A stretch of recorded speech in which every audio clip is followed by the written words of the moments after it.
I'm on a roll. I've been trying to talk about a number of things for a little while and just not getting around to it. It's super late. I'm not going to show you my watch.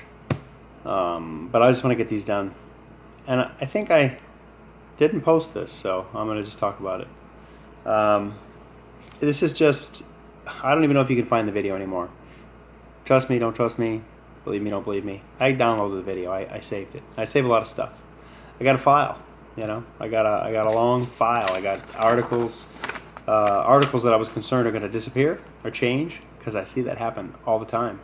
I look at it, I read it, I reference it later, and I know that it's changed. And a lot of times because I screenshot it. So I screenshot them, copy and paste, make documents. So I've saved this information. I've screenshotted this. I've saved the video. And this was Collin County, Texas Commissioner's Court. This is old news. And if you're trying to find, information about the boogeyman and whether or not what we're being told about the boogeyman is true, then you've probably seen this. But maybe I can reach another person or two. And that's all I'm trying to do. That's all I'm trying to do. I know I'm not going to reach a lot of people. Honestly, I feel like I don't own a TV. I want to learn. I'm digging in. I'm reading it all from every angle. I'm trying to understand it. I really am. And I'm coming across a lot of information. I'm by no means some expert researcher. There's some awesome people on YouTube, and they're belittled and they're made fun of and made to seem like they're nobody. But these people are way more professional. Some of them. I'm not talking about Alex Jones. I'm talking about people like James Corbett. I'm not gonna, I could mention a bunch of people. I can't tell you everybody, but hell, Del Bigtree. People. He's been a target of so many hit pieces. Del's no joke, man.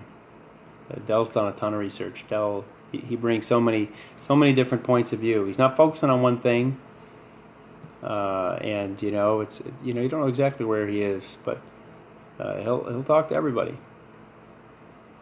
And of course, YouTube pulled Del off. He's down now. The Highware's not on YouTube anymore. He's been censored, and there's going to be more of that coming. And so I just kind of feel like it's like it was Del Bigtree on the Highwire. First time I saw anybody using a CO2 air quality monitor to check and see what the CO2 levels were inside a mask. And they deleted his video. They took that down pretty soon. But that inspired me to get a CO2 monitor in addition to the O2 monitor that I already purchased and do a number of tests. And I've had the same results, scarier results, worse results in a lot of cases than Del got. But certainly what he showed was accurate, as far as I can tell, in my experiments. So I'm grateful. I'm grateful to people like Del, because he's brought forth information that was really challenging to me. And there's other people I could mention, and I've mentioned other people in the past. It just challenged to understand things for myself and find out the truth in things. And I wanted to just avoid conflict, go ahead and cover up my face. I tried to do it. Never sat right with me, just as right or well with me. I just couldn't do it. Something was kind of gnawing at me. And I finally came to a conclusion that I was going to draw my line further down the road and just settle for this for now, as long as I knew it was safe. As long as I could prove that to myself, then I was going to wear it. So I read parts of Ethan Siegel, Poseidon. You'll know what I'm talking about if you watch the video. See the thumbnail on there, maybe, or at least I'll put a little shot of it in the video. I haven't uploaded any of that yet, but it'll be up before this one probably. Talking about don't do your own research. He was talking about your knee-jerk reaction to things, and you're just going to keep trying to prove what you thought initially. That's not me. That's not me. I know it's not right to make somebody wear something over their face. But if I could come up with one, because I knew that a lot of the things that people were wearing weren't safe. And how do I know that? I mean, I just know it because of like good sense. I know it because I've been working construction for over 20 years, and that when I'm, sanding drywall, I put a mask on my face. It's freaking hard to breathe in that thing. I can't wear it all day. I don't feel good. That's all. I mean, that's all I need to know. I'm tuned in, man. Like, I'm not like some super fitness buff or something, but I'm in good shape. I'm healthy. I'm taking care of myself, and I know my body. And I know the mask is not good for me. So I think, well, what kind of mask can I make, And we got the thinnest stuff. You can go watch my video while they're up there of the tests I did. I got 3 videos talking about showing tests, and then another video talking about things, the health effects of CO2 being elevated and O2 being depleted. And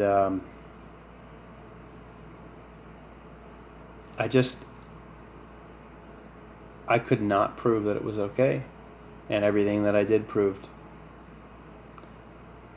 I mean, really the opposite. I just found levels that were scary, and I couldn't do it. So anyway, this Collin County, Texas Commissioner's Court video that was up, they were talking about the Department of Health Services, I believe, DHS, adopting revised definition of COVID probable cases. And their old way was that they had to have a positive PCR, and the PCR is garbage. I mean, if you haven't looked into that, I mean, I don't have to tell you. I can't tell you everything. There's plenty of people out there telling you these things. If you want to find them, they're there, and then you can find links. And these things aren't going to be up forever. They're taking people down. They're censoring people. I mean, that's a fact. So, like, you stop putting it off. If you've got questions, like, dig for the answers. Turn your freaking television off. Turn that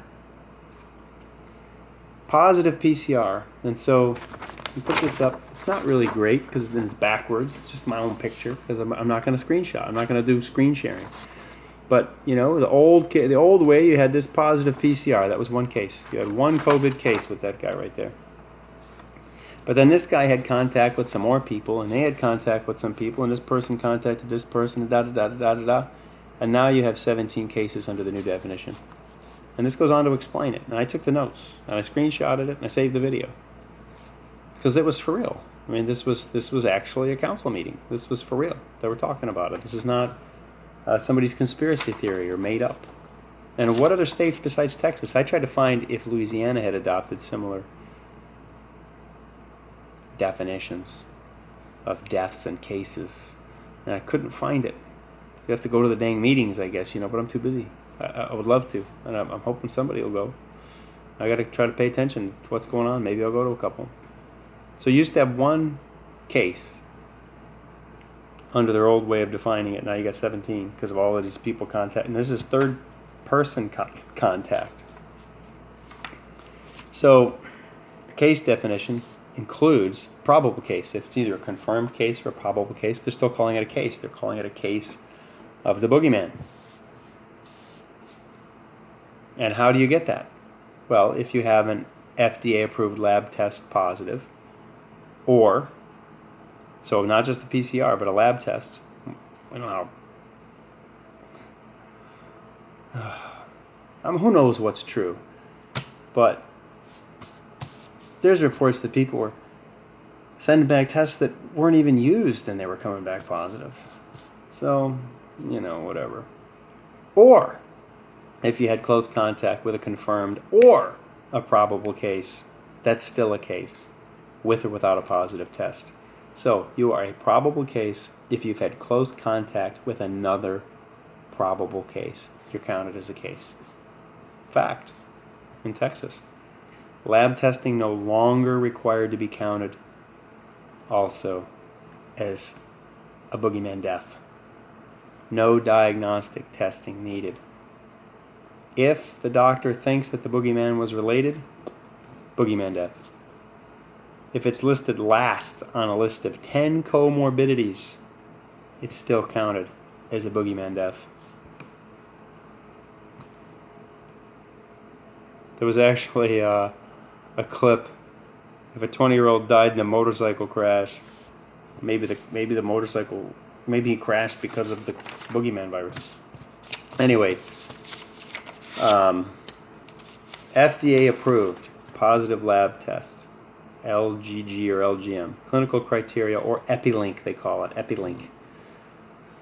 Clinical criteria, at least 2 symptoms of a fever, measured or subjective. You could have a subjective fever, that counts as 1 symptom. So take a subjective fever, not measured, and then we'll say you have either chills, rigors, myalgia, a headache, sore throat, new olfactory disorder like taste or smell problems. But let's say you got a headache. Let's say you have a headache, a mild headache, and you have a subjective fever. That satisfies the critical criteria. This is not a joke. This is literally it. Or if you have one of these other clinical criteria, cough or shortness of breath or any kind of difficulty breathing. So if you're coughing, if you have a cough, boom, you've met the critical criteria.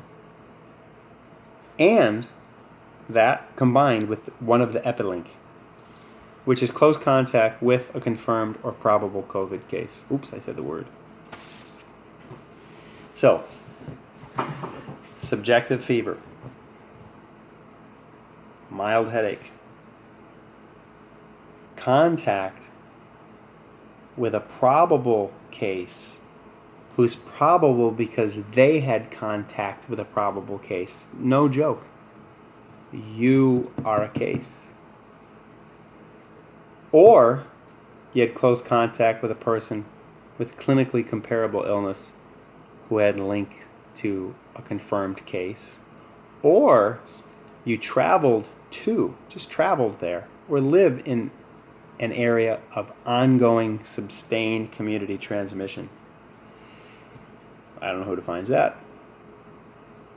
That all makes you a case. No testing required if the doctor thinks your death is boogeyman related. Counted in Texas as of the airing of that video of that council meeting. I don't know if they've changed it since. I've not been able to find that. I looked a few days ago to see if there's anything new, but I can't find it. Somebody recorded this meeting. If you do test positive, but you had 10 comorbidities, and this was like the last thing on the list, still counted. So, food for thought. Something to kind of throw out there for you to consider. I'm going to make one other video talking about something else. And then I'm done. I'm going to bed.